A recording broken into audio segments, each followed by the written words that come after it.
Nagtugma sa dalawang armas ng Philippine Coast Guard ang tatlong slug ng balang na recover sa Taiwanese fishing vessel at sa mga labi ng nasawing mangingisda sa engkwentro sa Balintang Channel.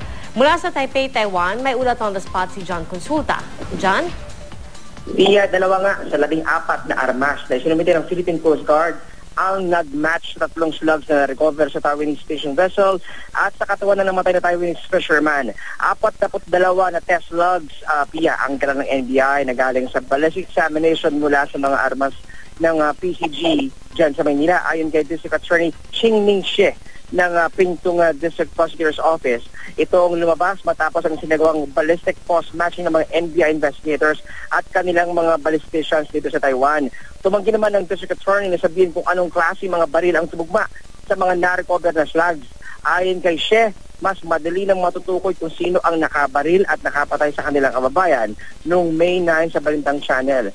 Ibinunyag pa ni District Attorney Xie na nagbigay na rin siya ng copy ng reklamo o mag-forward sila ng copy ng reklamo ng Taiwanese o anak ng Taiwanese fisherman sa mga tauhan ng NBI at maging dito sa ating tanggapan ng Manila Economic Cultural Office o MECO.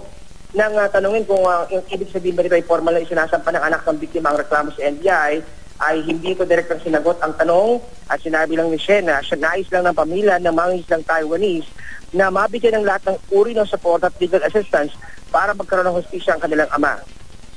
Dagdag pa ni Xie ay sakaling kailangan ng NBI ang presensya ng ng complainant ay maaaring humarap ang kanyang mga abogado dito sa Taiwan para lang maisulong ang legal na proseso sa Manila. Ang lahat ng ito ay base raw sa rekomendasyon ng NBI. Paliwanag naman ni Xie, sakaling umusad ang legal na proseso sa Taiwan ay maaaring humarap at kausapin ng mga taong madidiin sa kaso ang appointed representative ng Taiwanese government na nasa Pilipinas. Kagabi, ay formal na nagpalitan ng ebidensya ang NBI at Taiwanese investigators kaugnay sa kanilang hawak na ebidensya. At ngayong umaga nga ay nagpunta naman itong si Atty. De Ganzo sa tanggapan ng Ministry of Justice para formal na pasalamatan ang mga otoridad dito sa Taiwan para sa kanilang kooperasyon at pagiging bukas sa kanilang sinagawang investigasyon. Ayon kay Atty. De Ganzo, ay malaking bagay yung pagpapahiram ng kanilang high-tech equipment sa NBI.